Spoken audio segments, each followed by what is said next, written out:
magandang hapon sa inyong lahat.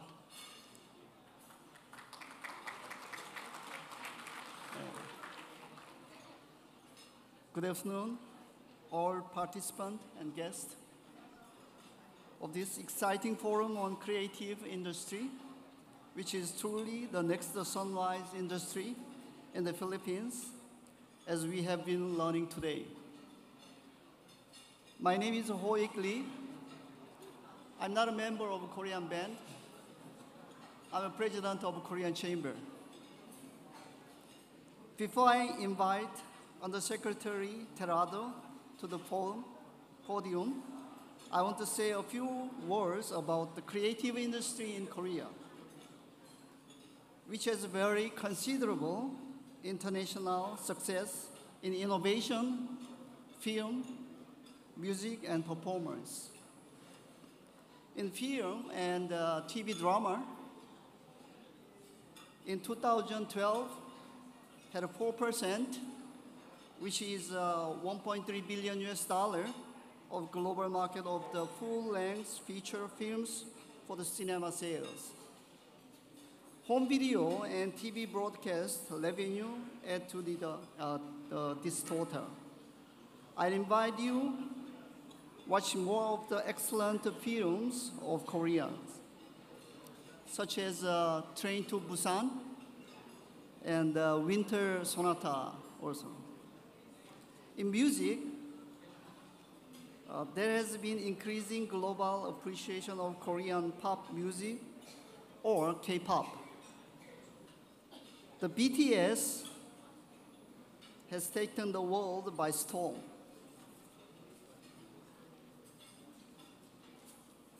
BTS made a music history when it topped the US Billboard album charters and performed at the American Music Awards in 2017.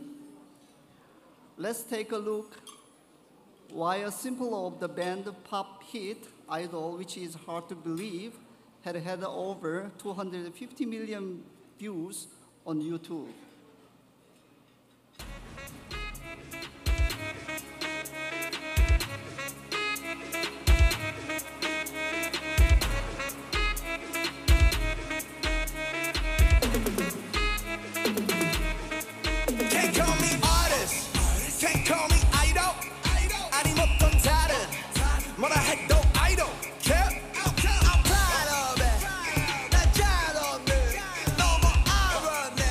I'm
Uh, this is BTS.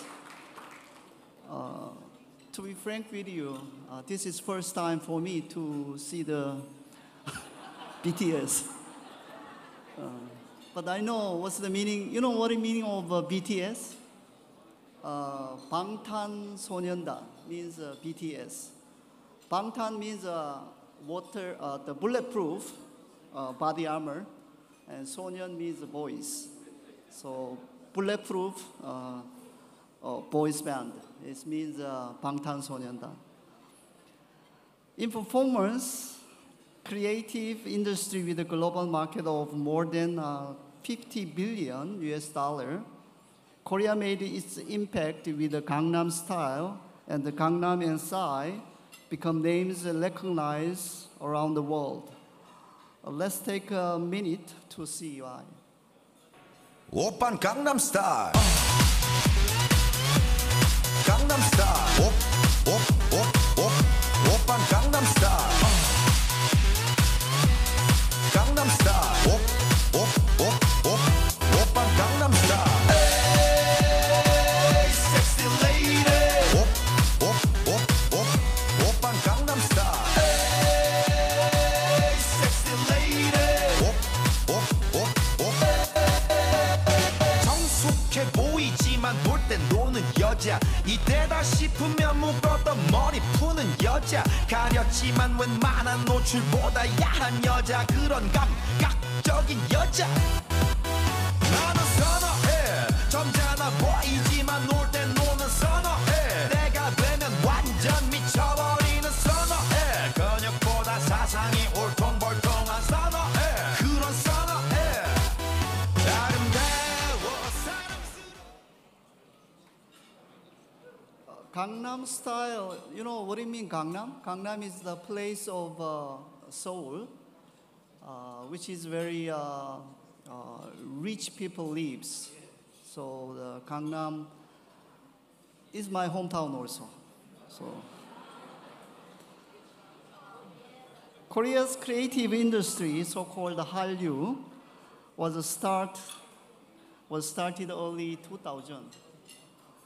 There was three phases of Hallyu so far. The first phase is such as TV drama, Winter Sonata, like Bae Yongjun, and that is the first phase. And second phase is kind of K-pop, was girls' generation. And then you see the while ago is Gangnam Style, that was the second phase.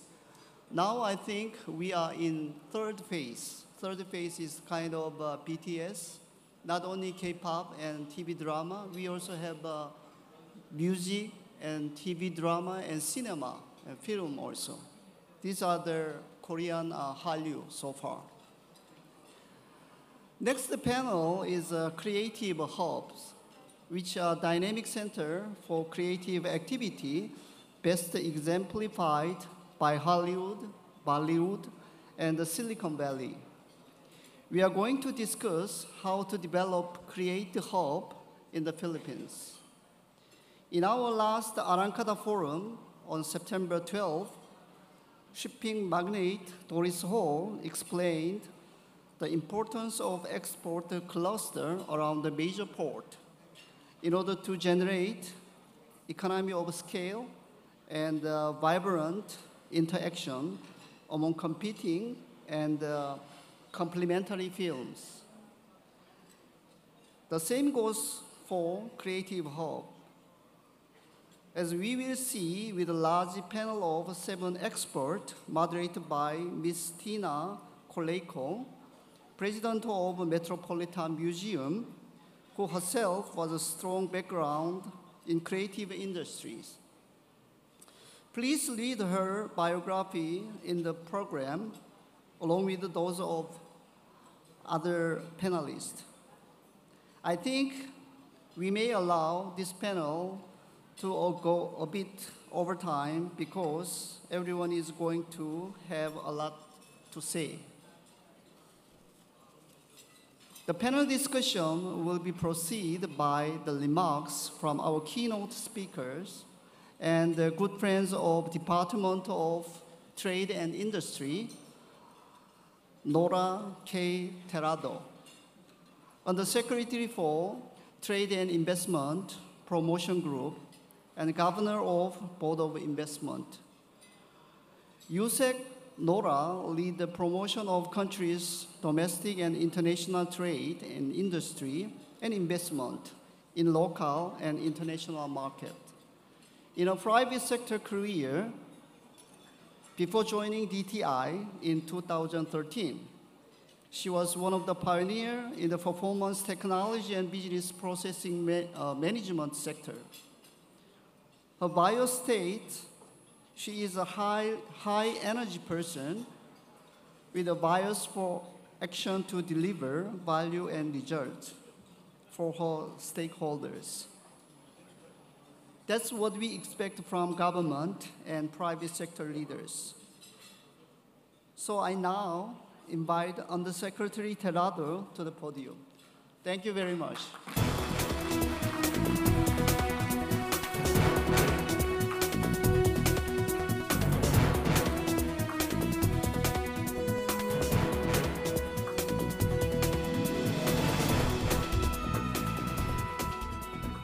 Good afternoon, everyone. I'm very, very inspired by what I saw so far.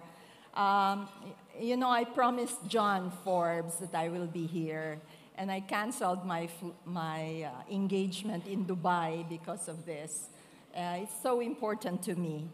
And because Arangkada, as it is, used to be more of about rigor, about discipline, about efficiency. But now we're talking about something about creative. It has a soul. That is what I like. Because this thing is about to drive the economy. It's the future. It is the now, and we have to participate in it. I would like my staff to just help me drive it. You know where I'm coming from, so just follow me, okay? So the Philippine creative industries that I'm supposed to talk about will eventually have a segue to creative hubs. I'm not going to discuss about creative hubs right now, but I'd like, in the next 13 minutes, I'd like to describe to you the context, what it is. The creative industry in the Philippines contributed about 14.4% in the country's labor force. And according to the figures in 2014, the Philippine creative industries contributed 7.34%. You know, the thing that when you talk about creative, you think about these icons, that the Philippines is creative, because you have these individuals, folks like Mr. Cobonpue and Michael Cinco, who's based out of Dubai. He's a great designer. And you have, of course, Lea Salonga, and of course, the Apo Wang Od, who is known for the tattoo. And of course, we have the filmmaker, Mr. Brillantes. What we also know is that we're very good with animation, right? But if you look at it, in terms of the economic contribution, these are mainly individually driven. We as a country have to put these things together and be smarter at it. And in fact, if you look at the pillars of the Philippine ecosystem in the creative economy, this is kind of blurry, but let me just categorize it in the way regulators would put it. And of course, I'm part of the regulator. So you have A, B, C, D, up to H. So there's this component which is the cultural domains, and we're talking about things such as cultural and natural heritage, performance and celebration, visual arts and artisan products. You have books and press. And of course, you have audiovisual broadcast and interactive media and the creative services. The related domains would be tourism and sports and recreation. Of course, when you look at it, how are we able to leverage on all this beautiful components or pillars in the Philippines to make the economy grow. And so far, what we have been so focused on in terms of trade or export would be letter E and letter F. Letter E and letter F later, I will show you what the components are. But the Philippines developed its creative industries utilizing our digital capacity to drive growth in local market development, domestic, and exports for services such as publishing, audiovisual design, and new media. Let me show you the figures. Now, this is the rigor of what Arangkada would be, the numbers. This is small, but let me just highlight to you the big numbers. Now, the way our exports are being reported would be services would be number 9, number 10, and number 11. Where the ITBPM is in would be in services number 9, 9.2, and services number 10, 10.3. And to such extent, you will see that why ITBPM industry would report that they are about a $23 billion industry. This is it. And you will see that in terms of IT, it has one of the highest growth. The trajectory, the CAGR, is 17%. But look at the bottom, where you have personal, cultural, and recreational services. What do we have there as the biggest growth rate? It is in the personal, cultural, and blah, blah, blah, where you have a 35% growth. Now, next slide, please. I'm not gonna pass, next slide. These are reference. I mentioned to you the pillar letter E and letter F, right? Letter E and letter F, in terms of our trade and services categories, you'll see these as being those that are exported, right? And the way it is done, film and video would be the likes of a telenovela. They make up this high growth sector. And the creative services would be things that are not the usual ITBPM, not the business process, but things that has culture in it. For me, it has a soul. The point about exports right now is that with the emergence of technology, you have products being servicified and services being productized. And in between that one, that would merge that together, would be what we call content. Content is one area that is not really tapped or leveraged on by our country, and that would be intellectual property based. It is important that as we have SP 19, very good in performance, right? Very good in production. But what would be the elements out of it? What would be the elements that could come out of it? That would be products that could be IP-based, things such as icon. They could be caricatures later on, and so forth and so on. So it's therefore kind of, the model that they call there is, let me just, concentric model, where the way we should evolve this industry is something that is around core or hubs. Because this core would eventually have, the core is the nucleus, and then the other related industries will come in. Okay, now let's go to how WIPO, the World IP organization, would look at IP, because it's important to impress upon us that if we are to develop a concentric model or a hub, it shouldn't forget the importance of intellectual property. And this would be the core copyright industries here. You would be examples, interdependent copyright industries and partial industries. So you see there's a lot of possibilities that could be created out of the creative industries. And it is not dependent, as you know, maybe the other speakers earlier already said, that it is not dependent on hardcore infrastructure or big capital.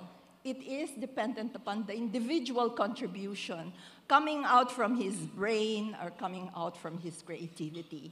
It is very inclusive. The poorest of the poor can contribute. The LGBT can contribute. Men, women, baby boomers like me or whatever generation you have, and even children in the country. We have a tremendous pipeline of talents in creative industries, especially in the performing arts. At a young age, they are taught to be on stage, to dance, to sing, but we don't really create a culture where entrepreneurship is part of it. Now, we are a country full of digital natives, people who are into social media. There's a lot of potential to really tap on that because there is going to be a convergence of this digital into the creative world because there needs to be rigor around it. Now let's look at how Singapore is doing it. Singapore's classification of their framework for growing the creative industry is only categorized into 3 areas. And of course, it is evolving. It's around arts and culture, then you have design, and then you have media. It's simple, but it is something where you could have a concentric approach to it. And this, you will see that, therefore, the creative industry is not just about, it's not just about the service, it's not just, or labor, a component, the labor input, it's not about objects. It is also about content, because there are royalties and trademarks that could provide value add into the creation of your service, the delivery of your services, and also your products. So we are looking forward to having this, like the future maybe cartoon character, or maybe the next Pinoy pop, whatever, something that differentiates us. Now, so far, our neighboring country, Indonesia, they have established an agency focused on the creative economy, and it's called BCraft. Now, this is how they are going to do it. BCraft is, of course, has the no less than the president of Indonesia is pushing that. Its goal is to build a cohesive, creative economy ecosystem, and they are looking into these important areas: idea and the product, production, intellectual property, marketing, and sales. Where creative hubs could contribute in this is very, very important, and that is why they are already working on that one. Creative hubs, we have initiated that in the Philippines, but let me share with you in the next slide that even in the Department of Trade and Industry, we have already we have identified the creative industry as a priority industry. And of course, built to it are our core, where we are good at already in furniture and garments or fashion, and the creatives. And so there are opportunities and challenges that we know we should address. So government will have to have a different approach to it. It cannot be policy-led alone. Even in government, we should exercise creativity. Later on, we'll show you how probably the members of the panel will show you our participation in the Creative Innovator Program, where we have creative leaders creating creative hubs so that creative hubs can create more hubs, and hubs will create more creative leaders, and so forth and so on. Of course, in DTI, we have our signature events called Manila Fame, very focused on objects and very focused on design. And of course, it's the mandate of CITEM is to promote our products and services to the world, increase our export. There will be wonderful changes where Manila Fame will be transforming itself. In the last time, through the Design Center, who led one of the feature, it's all about bamboo, the products that it could be created out of that. And of course, another signature we have is Create Philippines, and that happened actually. This is the 3rd edition. So after all this context that I have, let's talk about creative hubs. In the panel, I think I will also be participating. We'll be ready to answer questions. What's in it for the creative hubs? For us, for you, for our economy. Thank you. Thank you, Yusek Terado. Kindly stay on stage to join the panel discussion. And I would like now to call the moderator for this panel.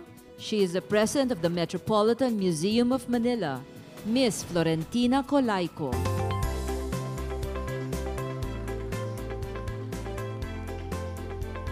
Joining her is our first panelist, the administrator of the Intramuros Administration, Attorney Guilher Acido.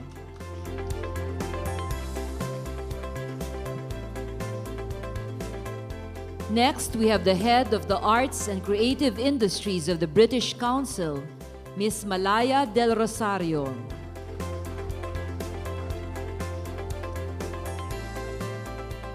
Our next panelist is Executive Director of the Design Center of the Philippines, Miss Maria Rita Matute. Next up, we have the founder and CEO of A-Space, Mr. Matthew Morrison. We then have the co-founder of Impact Hub Manila, Miss Ces Rondario.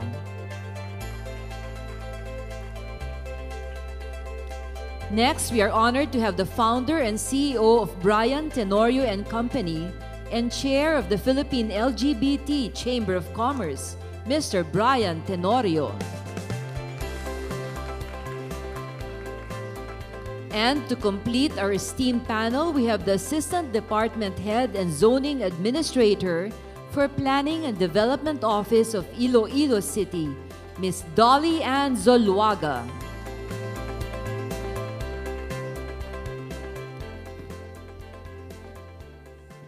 Good afternoon. Good afternoon, ladies and gentlemen. In major global cities, creative hubs are part of the city's growth mix to balance business and trade with art, culture, and the myriad forms of creative expression. We have this afternoon a distinguished panel from both the government and private sectors. They are involved in various capacities of leading organizations, institutions, companies, programs, and advocacy groups. They will not only share their visions, passions, expertise, but they will provide us with some interesting context on the discussion of creative hubs. So to get started, I would like to ask each member of the panel to talk briefly about their involvement and their roles in key initiatives, programs, collaborations in galvanizing hubs of talent and creative resources. I'd like to call on Ms. Del Rosario of the British Council, just to get things started. How do creative hubs actually figure out in the strategy and plan of the creative industries? Yeah. Hi. Hi, good afternoon. I'm very happy to be here, so thank you for inviting me. So creative hubs are places, or spaces, although they can be non-physical, entities as well, where creatives work, where creatives gather. But when we talk about creatives, these are not just artists, but people from different industries who benefit from creativity in their work. And we see hubs as benefiting communities and societies through a triple bottom line. So when we talk about triple bottom line, we're not just talking about hubs creating economic value, but as well social and cultural value. In the Philippines, in case you're wondering, hubs could be maker spaces or co-working spaces, even artist-run spaces. And they convene people from different creative sectors. They are spaces for experimentation. So when we talk about creative economy, there will be no economy without creative output and ideas. And ideas thrive in creative hubs.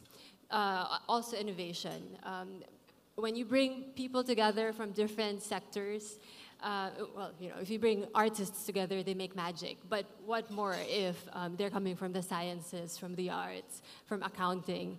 You bring them together and you give them a platform to talk, to exchange ideas, and to create new things. So yeah, creative hubs are really at the core of the creative economy, and we need to make sure that we are able to sustain them and make them thrive.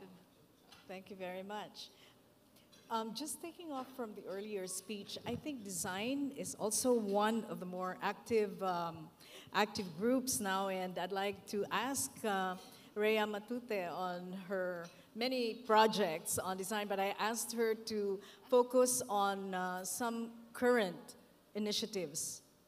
Well, from the perspective of Design Center, one of our pet projects, or like, you know, I guess our pet initiative is Design Week Philippines. This is really about engaging the Philippine population, as well as like it's actually timed with Manila Fame to show basically like, you know, like outside of the exhibition halls of Manila Fame, creativity lives outside of just our regular exhibition hall, which is World Trade Center or SMX.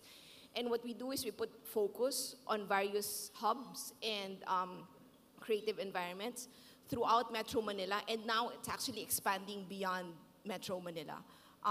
One of our advocacy is really like with Intramuros. We believe that, you know, like Intramuros, of course, it's known for the you know, like its place in history. But what we like about Intramuros is it's not just about the past, but, you know, getting people to look at Intramuros as a place of the future. So this is where, you know, it provides context within the Philippine landscape.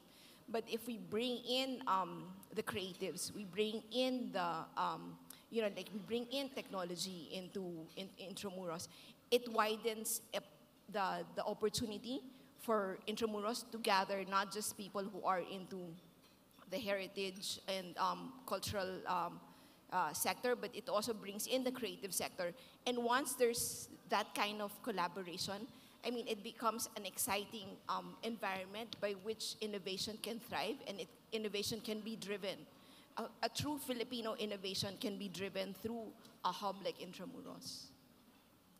Maybe we can call on Mr. Asido. He's one of the busiest people now giving new life to Intramuros. Can you we expand on that? yes, Yes. we basically partnered with the Design Center of the Philippines and the Creative Economic Council. This actually came after a Saturday afternoon meeting in Intramuros. We were just going to see the sites. But after that, they saw the Maestranza. It's a 44-chamber property in beside the Pasig River. So on that time and date, we decided to create it already and as a Maestranza Creative Hub. So as stated in the policy paper, our Board of Administrators already approved the concept, and we are now going into the next level of ensuring the completion of the Maestranza as a creative hub. When we came in, there was really no business plan for the Maestranza.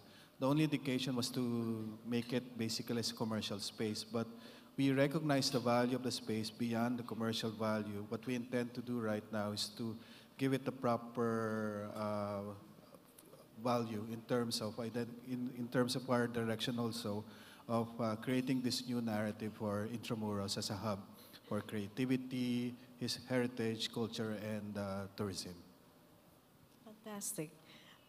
We have someone who is a firm believer in promoting creative hubs across the country. Mr. Morrison, what are some of the critical factors necessary for a city or a country to promote creative hubs? Testing. It works. Fantastic. Well, I think the first thing that I look at is, as a foreigner, one of the things you come into a country with is no preconceived ideas. So I see the Philippines already as a hub for creativity. And I also believe that everyone is creative. No one decides I'm going to be a boring person. No one chooses to go and work in a boring office or live in a boring neighborhood or condominium.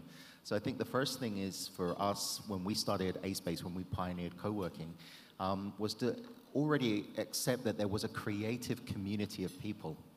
And there were already people out there who wanted to be more creative. Doctors, nurses, teachers, even people in government are desperate for their creativity to be recognized. So one way of creating a hub is literally just to open your doors and start helping people be more creative, reduce the risk that comes with bringing ideas to the surface, figure out what they need to thrive, and then get out of the way. Let them do their thing. So I think one thing that's really happening over the last the last decade is there's a lot more cultural confidence that you can see. There's a lot more of this emerging flavor that what's happening in the Philippines is worth exploring, is worth listening to. You don't have to import everything in. And that's given a whole generation of entrepreneurs now confidence to build on their ideas, attract other people to support them. And that's, given us a flourishing market in new food, new restaurants, and also government is listening, which is why I guess we're here today. So I think the main thing is recognizing that everyone's creative. Hubs can gather those creative people together and make more signals. And I think the rest of us just have to give each other what we need to thrive. Thank you. We also have somebody with us this afternoon who's working with social entrepreneurs. Ms. Cesar Dario, would you like to tell us about Impact Hub? Good afternoon. Thank you for inviting me.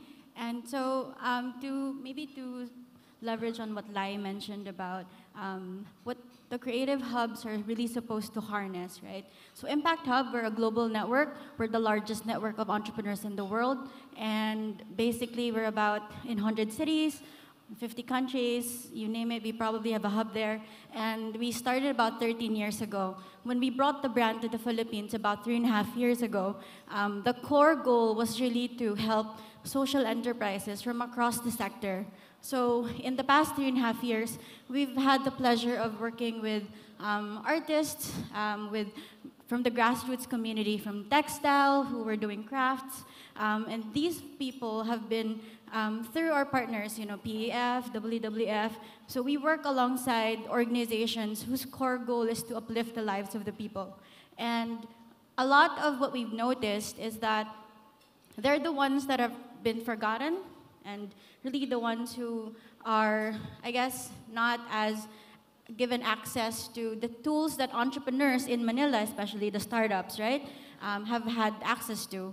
And that's because they're very far, internet has been a problem, and such like that. So our core goal has always been, so my dream, guys, is that every entrepreneur becomes a social entrepreneur. That everybody who builds a business has a cause for the people, for planet, and for the planet, right? And so what we do at the hubs are really put them through programs. We have spaces. We have 7 spaces across the city by now. We're opening another 3 more soon. And so our goal is really to give voice to those who want to be an entrepreneur. And I always say that in Impact Hub, while we have startups, I'm going back to the hub because we have 3 pitching competitions later, but the core goal of Impact Hub is not the startups or the how do you call it, the ventures. The core goal of Impact Hub is to produce people who will create more, who will innovate, and who will disrupt the country. So I hope that gives a framing to what we are and what we do. Sure. Thank you. We also have with us a very big proponent of design competitiveness and design consciousness in the country. But we'd like to know more about your push working with poor communities in building what he calls hotbeds of innovation and creativity. Brian? Thank you, Tina. I feel like I'm in the semifinals of Miss Universe for that question. My background is fashion and design and now food. But one of the things we've been working on in the Philippine LGBT Chamber of Commerce is diversity work and gender inclusion.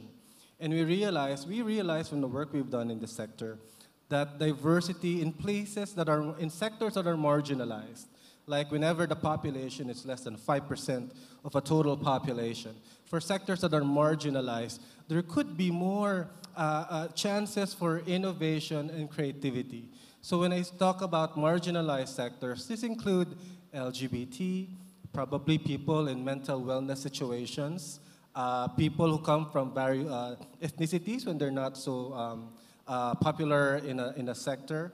But it also does, it's not about just things that are determined by your genetics of how you are, but you can also be part of a smaller sector because of your life situations. For example, sawi sa pag-ibig, heartbroken, happy, extremely happy, coming out from a great job. The idea is, if you're in a different situation in your life and you're a bit different from most people, there's a larger chance for you to be more innovative, creative. I always say in the past that the developing country perspective of us Filipinos when we go to the global world is a really interesting thing to have, because we understand how it is to make racket, to make discarte, to do things and be able to create something from not so many things. In a way, if you think about it, design is doing more with less. But we have a lot of less in this country. We have an abundance of less in the Philippines. That's why I think it's more fun. Ang dami ko nang pinasok na sound bites. It's more fun to be a designer in the Philippines and to be creative. Thanks. But there's that huge, huge pool of resources, creative resources here. Now we have someone from Iloilo. Would you like to tell us about the well-balanced environment of heritage, art, and culture that is going on now in your city? Yes, I'd be happy to tell about the culture and arts in Iloilo City. Actually, our city is very rich in all these creative industries.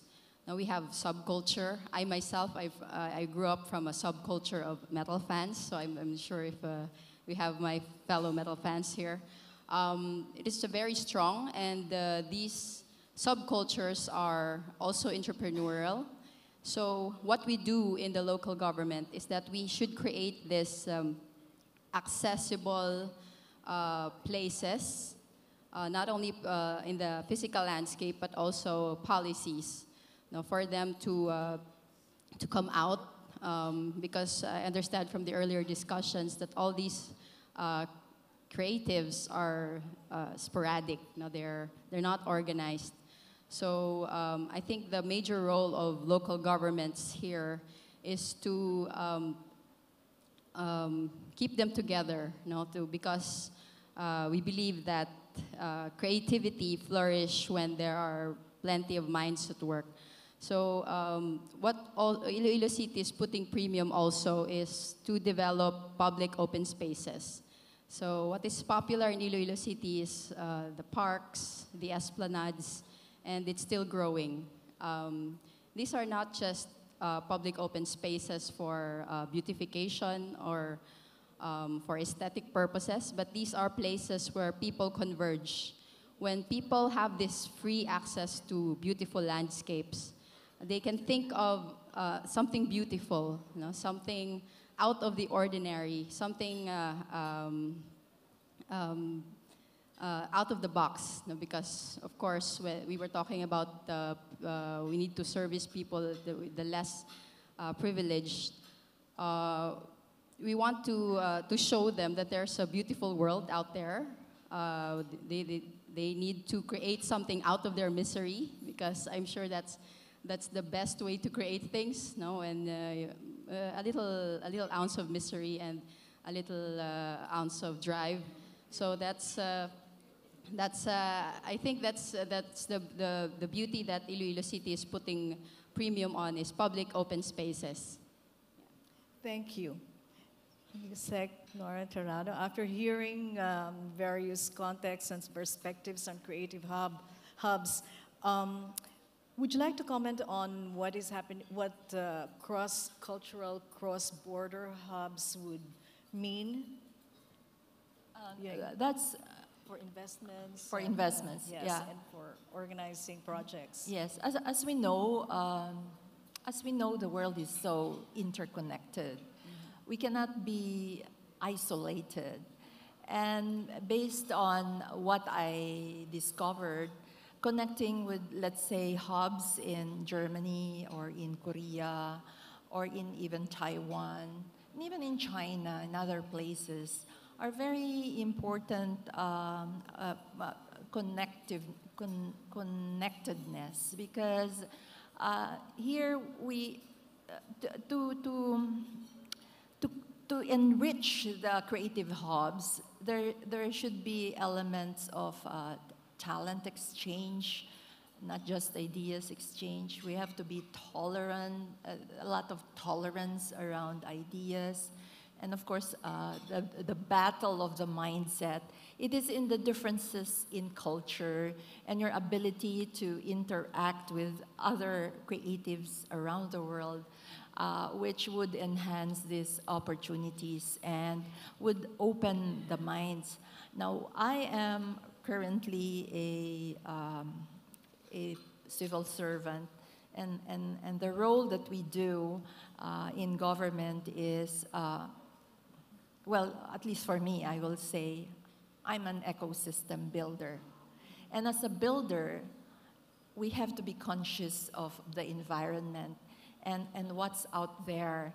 Because some countries, as we have heard, you ask them, what is your innovation strategy? One country would say, oh, imitate and then innovate. And earlier on, we heard that from K-pop, from what's his name? The one who organized SP19. So that's connectedness. That's about tolerance. It's about building that environment, and connecting to the outside world would mean aha experience or a eureka, or something that you could then customize for our environment and later on create something for ourselves.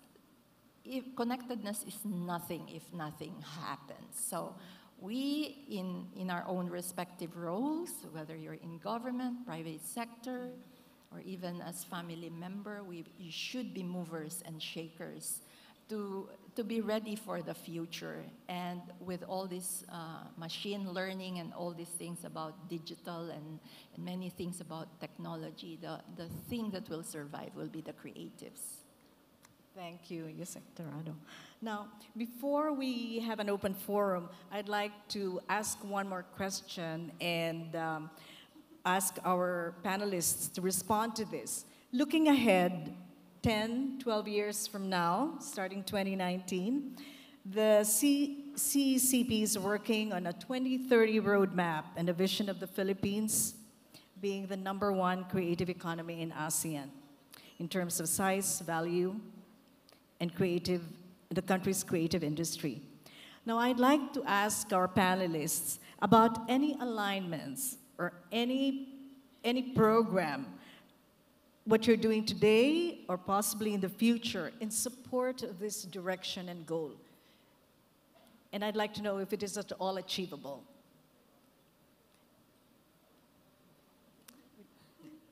Okay, I could start again. Yes. Okay, so the British Council is the UK's cultural relations organization. Okay. And I think our role in this agenda is, as what Yusek has said, to connect. So we're here to support creative hubs. We see them as creative communities.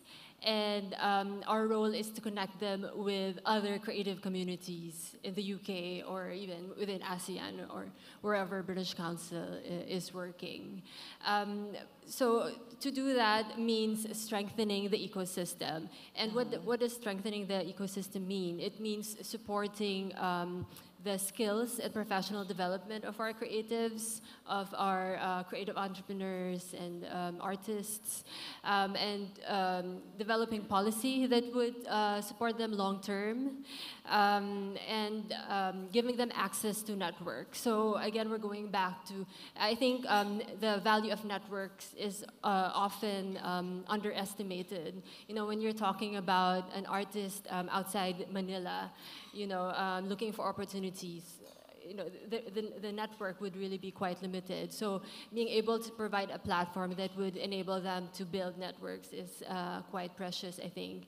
And also thought leadership, you know, being able to communicate the value of creativity, of culture, and not just as, you know, so, like I was mentioning before, the triple bottom line value of arts and culture and creativity as a soft skill, and as a way also of building the future industries, future businesses, and future societies is quite important. And I think on a personal note, the people beside me, I treat them as kind of like my family. I see them more often than I see my boss, actually. So when, we're really, I think it's really about being part of a movement, you know, with shared goals. And I think being part of this group is quite a precious thing and would really enable us to reach the 2030 goal that CECP stated earlier on. Okay. Yes. Matt? I was going to say one of the things I think private sector is doing and should continue to do is make some money out of this. It's really exciting when you see the members thrive, where you see them employing new people, paying taxes, investing in new technology, taking their place regionally, nationally, globally even. And I think that's one of the things that we're starting to see now. Yes, it's helpful if we've got great policy. Yes, it's helpful if we've got tax incentive. Yes, it's helpful if BIR are a little bit more friendly with their filing. But ultimately speaking, I think despite those challenges, you've got this push for excellence and success in business. And I think certainly within A-Space and the members, we can't accommodate the growth of many of the businesses that come through us. And that's got to be a great sign. So we've just got to continue to help those success stories grow, pay their taxes, create employment. So. Yes. Yeah, I'd like to add the role of local government units in this target would be, I think it would be to improve the business environment.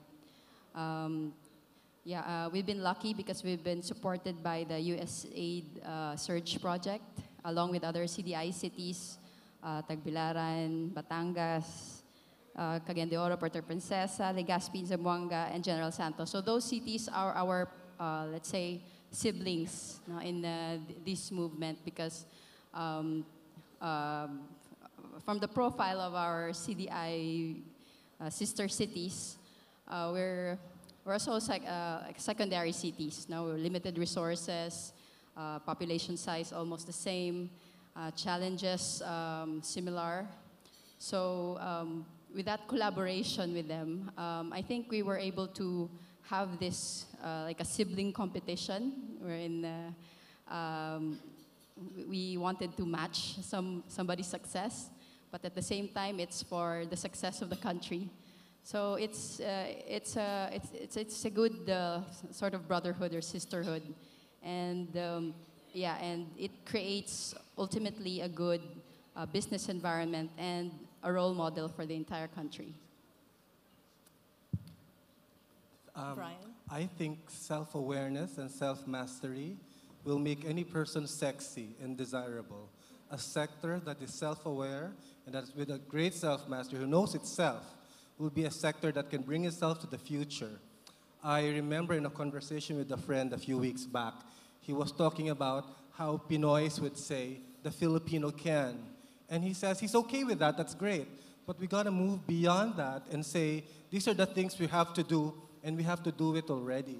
It's not anymore, it feels like a question of capability or capacity, but we have to do the things that we have to do.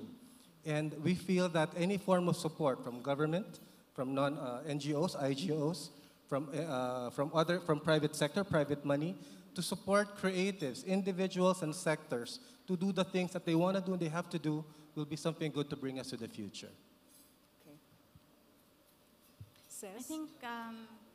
I think we need more pipeline, to be honest.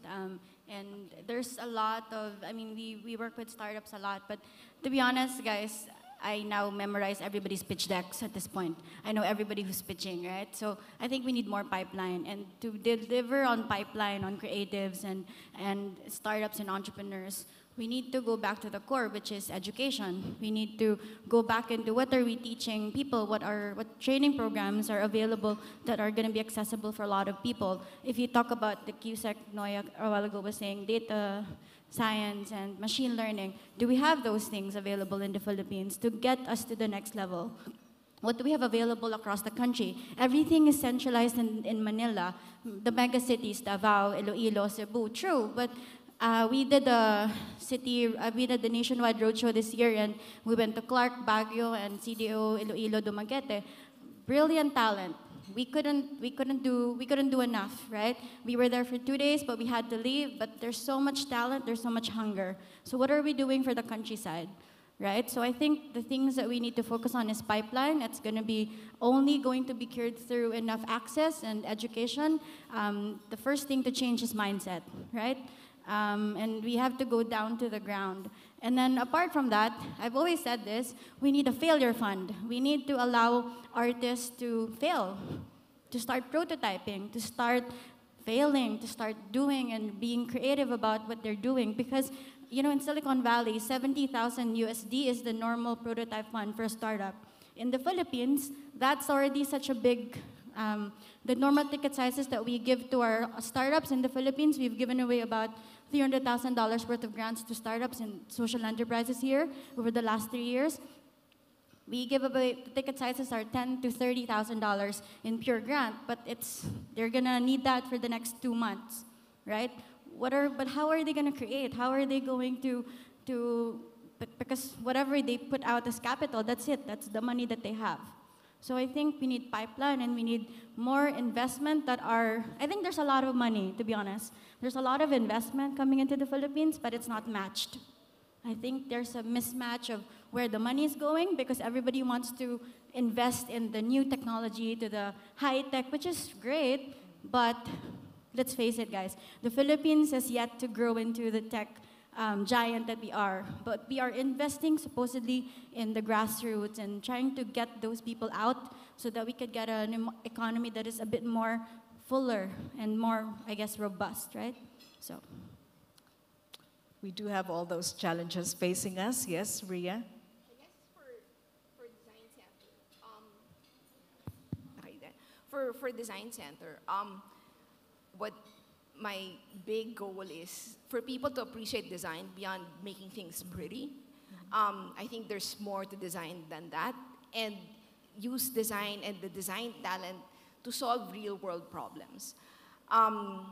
As a hub, what I'm hoping to have, which is also like what I said in our conference, Dangerous Ideas, what I really want the Philippines to have is a hub for disaster and resiliency research and design.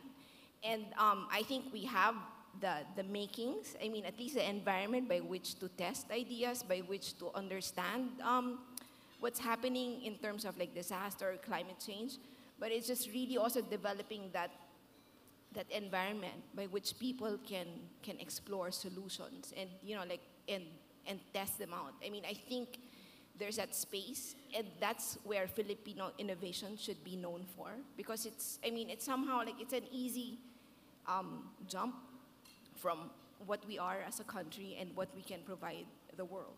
So I guess that's also an answer to Professor Hawkins' challenge about passion, ambition, and also knowledge of the global market is is that the dangerous idea of the hub for international hub for resiliency and disaster design and R&D.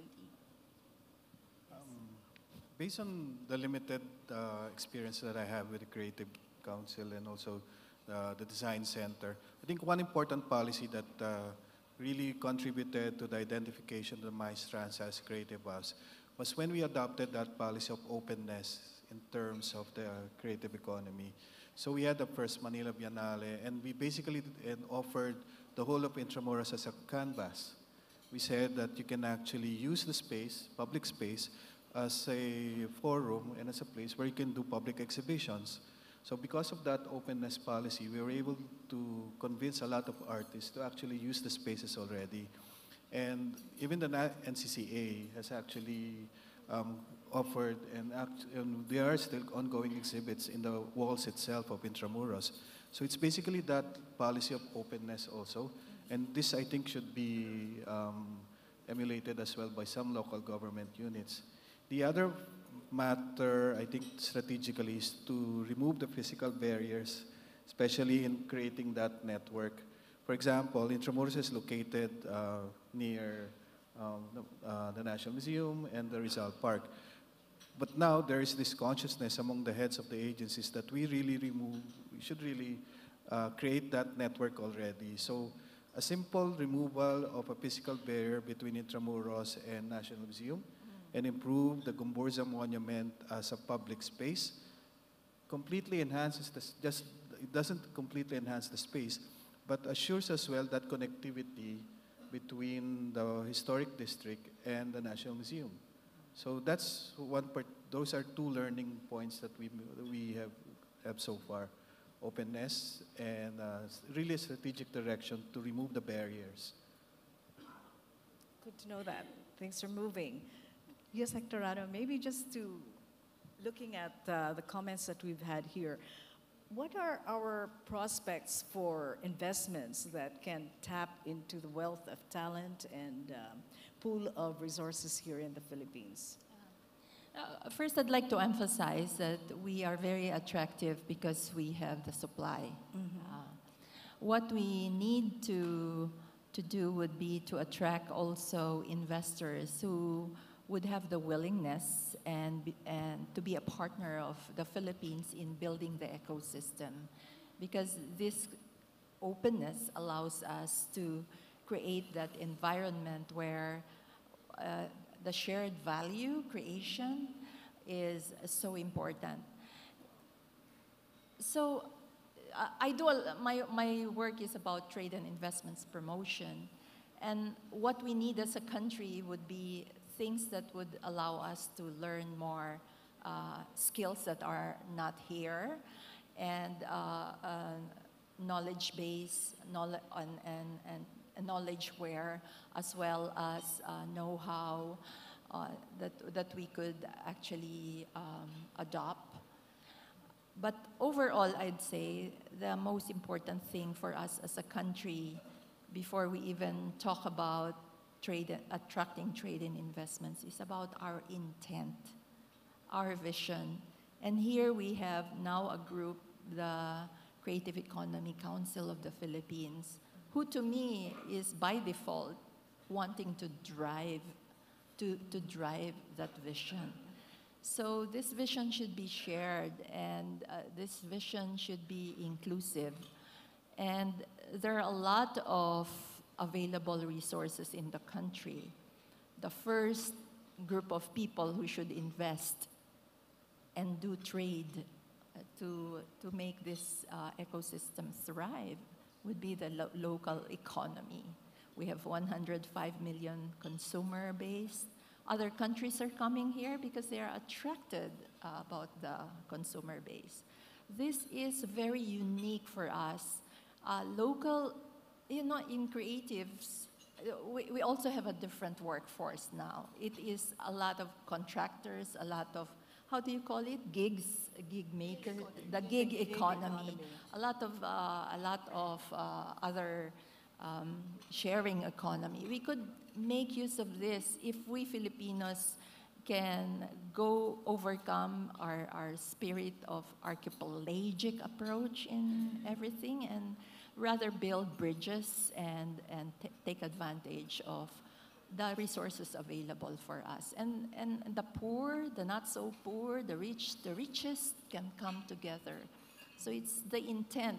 If we have that vision as a country to create a new sunrise industry, we can do it in the next 10 years. And the vision of the association, the council, is 2030. How many? 50 billion? 50 billion? Economy? Oh, that's not bad. So we should start here. And we could gather the music industry, for instance. The media itself can be the core. Make it concentric, I would say. So that's it. Thank you. Can I add something? Yes, please. The other thought was, what Ses was mentioned about the idea of failure, because when we talk about business, it's all about success. And I think hubs are places where you can fail because there are places where you can experiment, prototype, and refine your ideas and products. So they're really incubators. Also, they support a lot of small businesses and entrepreneurs. So they're made up of a lot of MSMEs. And I think that's quite important when you talk about local development and inclusive growth. So there are places that think about what business may look like 10, 20, 30 years from now. And maybe maybe the businesses of the future are not about scale, but about the power and numbers of small businesses. I don't know, I mean, this is just a question.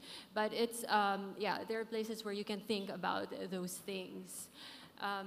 So I think earlier someone asked if everyone is an entrepreneur, who will work for the entrepreneurs? And I think it's other entrepreneurs working for entrepreneurs, because essentially we would be sharing our services with each other. So which could also go to the question of is it about competitiveness or collaboration? I mean, the business of the future, is it about competing with each other and cutthroat competition, or is it about sharing access to networks or to markets and actually collaborating with a shared goal? I think we've got a lot of ideas here from our panelists, and our audience might want to be able to ask questions at this point.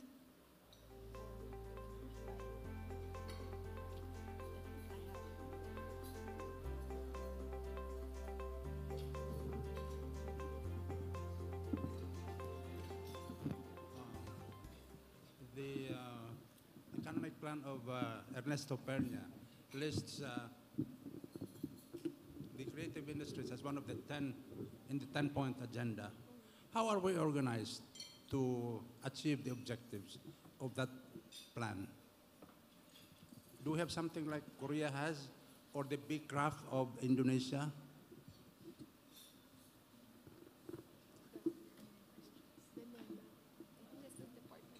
I direct that to Would anyone? Mr. Rado. Yes, that's a government.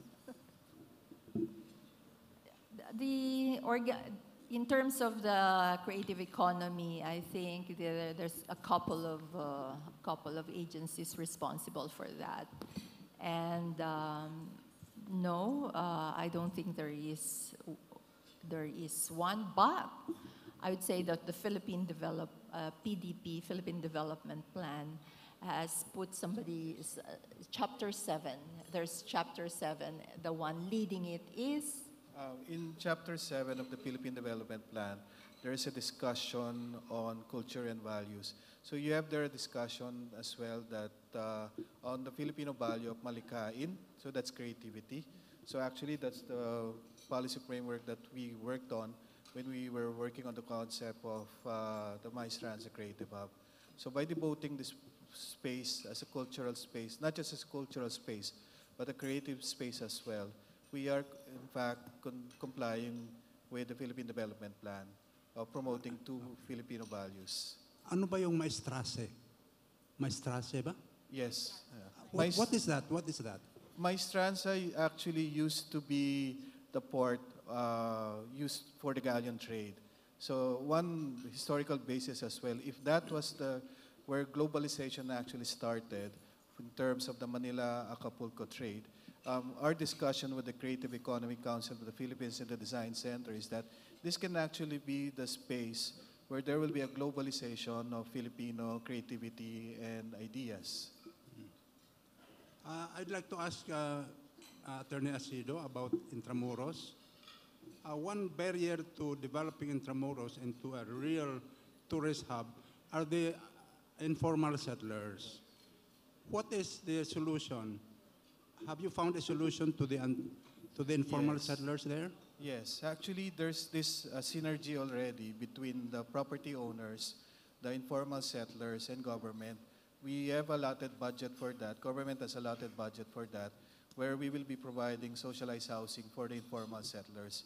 So at this stage, we are now working on the final MOA with the Socialized Housing Financing Corporation that will eventually lead to the relocation and resettlement of the informal settlers. Is there a timetable? Yes, sir. We are supposed to start with the first movement by first quarter of next year. We're just waiting for the school term to end. Because every time I go to the Manila Cathedral or to San Agustin, I'm repelled by the number of people around there begging and doing all sorts of things. So it's a turn off for tourists, actually. Thank you, thank you. Thank you, too. Are there any questions? There is one very interesting question here. Several speakers mentioned that people in the creative industry are not entrepreneurial and lacking in business know-how. How is this addressed? But considering that there is a gig economy, there really should be a need for the artists to have some kind of a business background. Yes, maybe I could ask Cess about this since you have... For me, I always go back to what we define as entrepreneurs, right? So I always think that entrepreneurship is a mindset. It's someone who's solutions-driven and who wants to create, right? It might not necessarily want to turn it into a business, but in the event that it becomes a venture, I think Filipinos are very entrepreneurial. I think we are, because we're survivors, so we're predisposed to taking what we have and turning it into something. The question is sustainability. I think that's a separate question. To make money is easy, I think, and you can take one product and sell it. The question is, are you financially sustainable? And I think that is something that we need to address continually through education, through mentorship, and through spaces that will allow people to thrive. So. Anyone else? Yes. So in the Philippines, there's a lot of startups. So in the Department of Trade and Industry, we're moving to something higher, that's scale-ups, right? Because there's any entrepreneurial endeavor, there's always failure. And if we could increase the chances of companies scaling, then that would be good. So we are supporting startups to be scale-ups, and we are identifying candidates. We're developing a pipeline of, we've identified, let's say, 100 of them. And if 10% of them will be scale-ups at a certain year, then we would have created a future medium-sized company. So it's also important to not to underrate the capability of our entrepreneurs. It's just that they are in the informal sector. Yeah. Ms. Colaco, may I contribute to the discussion? Yes. May I contribute to the discussion? Well, we recognize the fact that artists are not entrepreneurs, basically. They are good performers, but look at their financials, it's a mess. So, several years ago, we decided to put up a school that developed artists' ability to be entrepreneurs. We put up Meridian College of Business and Arts. So it's a combination of business and arts. We started with a program of music business management. So it's the business side of music rather than music performance itself. So we teach our musicians how to manage their businesses. Same thing with film. So in our film program, we teach accounting for film so that they'll know how to account for all the money that flows in and out and other aspects of entrepreneurship. Thank you very much. So I think it has to be taught and taught properly by people who know how to do their business rather than by artists alone. Thank you. So we're back to education. So I think time is up. I'm sorry, but I wish we could have more time to go on with our discussion on creative hubs. I'd like to thank again our panelists. You've been great. Thank you for all the enlightened ideas. A million thanks to all of our panelists. Kindly stay on stage for a photo opportunity. And while the speakers are having their photos taken on stage, may we remind our audience who still have other questions to send them to forum@arangkadaphilippines.com. At this point, may I request that you complete and submit the evaluation forms that were placed on your tables and to give them to the registration counter at the ballroom foyer after today's session. Your feedback is extremely valuable to us. We would like to thank our sponsors and partners without whom this forum would not have been possible. Our gold sponsors, our silver sponsors, bronze sponsors, patron sponsors, our official connectivity partner, our official event partner, our official lanyard provider, our official technology partner, our official venue partner, our table sponsors, and our media partners. We have come to the end of our program. To formally close our forum, may we call on stage the Executive Director of the American Chamber of Commerce of the Philippines, Incorporated, Mr. Eb Hinchcliffe.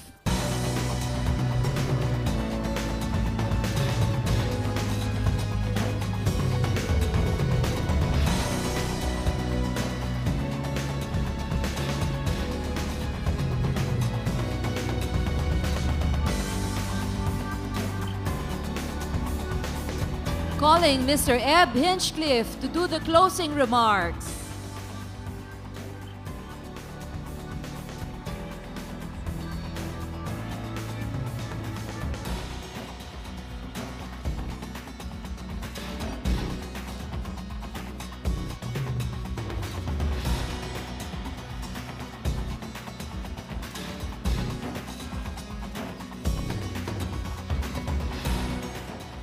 Good afternoon, everyone. I have the honor and the duty to close out this program. What a fantastic day. Everybody enjoy it? I think we've lit a fire. Now it's us to kind of fan that fire and keep it going. And I can guarantee you the Joint Foreign Chambers to do so. Actually, I have to admit I'm a substitute. Dan Alexander, the head of the president of the Australia-New Zealand Chamber, was supposed to be this, but in case all the presidents of the different chambers have day jobs, and unfortunately, Dan was called away for his day job, so I was drafted to make the closing comments. It's usually the most difficult job in the world because nobody listens to the closing remarks. But I would like to make a couple of comments. I know that if Dan was here, Dan would probably be talking and bragging about his chamber's countries, Australia and New Zealand. If you think about it, Australia has a tremendous creative industry there. You know, if you think about things like World War II, Mad Max, these movies, all of those are done in Australia, even with a Filipino touch. I think there's the movie The Great Raid about the movie made about the Luzon Freedom Camp was made down in Australia. You look at New Zealand. New Zealand's got fantastic. If you look at the Habitat or the Lord of the Rings, etc. PricewaterhouseCoopers did a study about creative industries, and they did it for WeCreate.org New Zealand. It's their equivalent of our CECP. In New Zealand alone, showed that books, music, film, and television earned 3.5 billion with a B. That's half as much as their cattle industry in New Zealand. That's the potential that I see for the Philippines in creative industries here. I don't want to go into, I mean, we've had a full day, great panels, great discussion. I don't want to try to touch on all the rich diversity we've had today, but I would like to bring maybe 4 points that I think might be takeaways. First, I see that the talent pool is here. The talent potential in this country is fantastic. Our population, over 100 million, is much bigger than that of Australia, much bigger than New Zealand, much bigger than Korea, much bigger than Canada, much bigger than these other countries that are doing so much, even Great Britain. We've got the talent. Now we need to prepare through education of our people and with better technology. Second takeaway I had was, don't think Philippines, think global. There is a huge global market out there for the products of creative industries. That's what we're talking about. It's trillions of dollars. Why aren't we tapping into that? Why aren't we getting those jobs here? So the potential size is big. That's one of the takeaways. That could be even bigger than as we know, the BPO industry. We talked about it all day. This could be the new sunrise industry. It's not just can be, it will be. It's whether we can do it here in the Philippines, make it the sunrise industry we want it to be. But it can be and will be bigger than the BPO call center industry we know today. Third takeaway, as we heard from the good advice of Professor Hawkins, he said, be ambitious, have passion, know your market environment, and then be better than anyone else in the world. That's what we need to think about. We got to be, and I saw the very aggressive plan. We want to do it in the next 3 years, next 5 years. You know, be the best in the world. Don't be just the best in the Philippines. The last takeaway I had basically was, I didn't bring it up here, but in your books, all of you have the policy brief on creative industries. That's a start. If you look at CECP, they have a plan. DTI, we heard USEC Nora just talk about the DTI plan. We got these plans. Those plans do nothing as they stay on paper. They need to be activated and activated now. Let's not waste time. I think we need to move ahead, carry out these plans. We need to remove, being a foreigner, I can say this, I think we need to remove the restrictions on foreigners participating in this industry. Get creative, bring in the best of the best and help us create the best of the best here in this country. Those are my 4 takeaways. Finally, I would like to say, of course, the day couldn't be complete without our great speakers. Starting with, of course, Paulo Mercado kicked it off this morning. We had the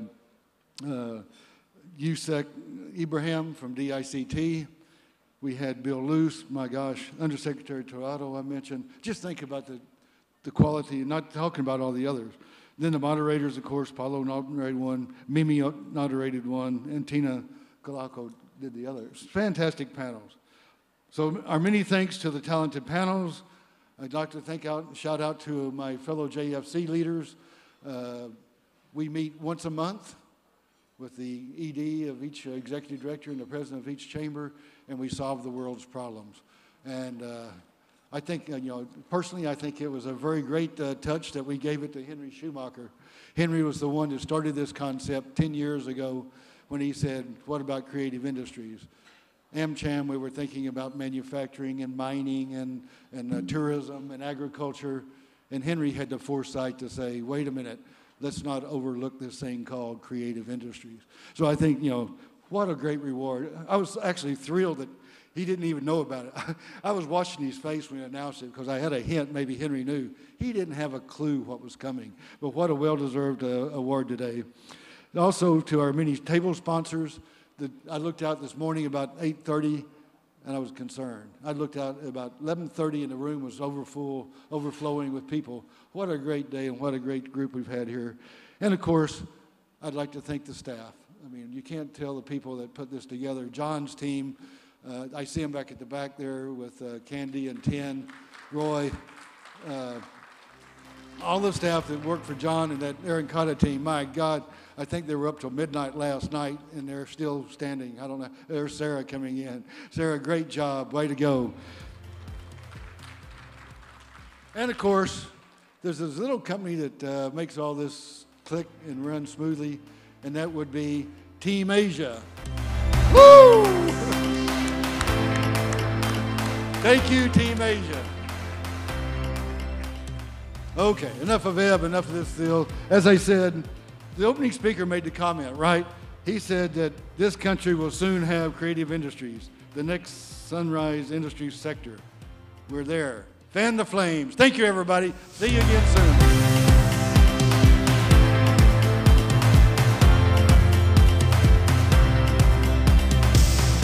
May we request all the joint Foreign Chambers of Commerce heads as well as our media guests to proceed to the Buena Vista room for the press conference.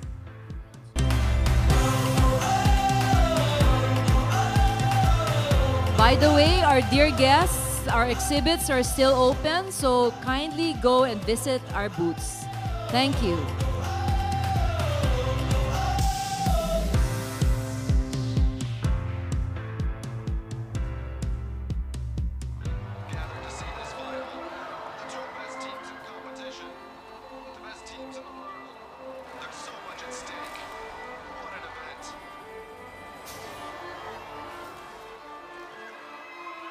They knock down every barrier.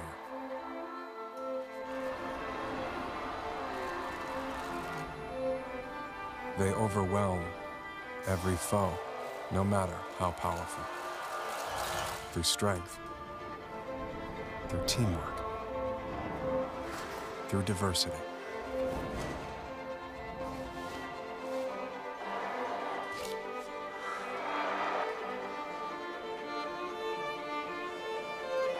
They fight as one, but that one is made from everyone.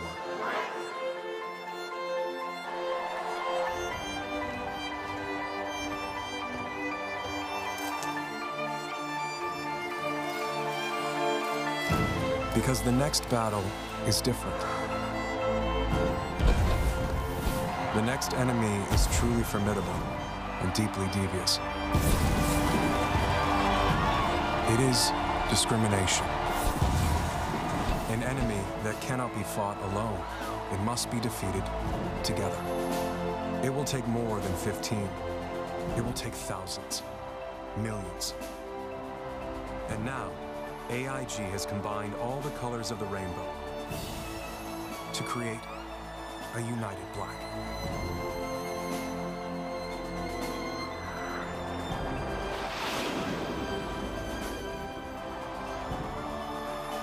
Diversity is strength. Join our team.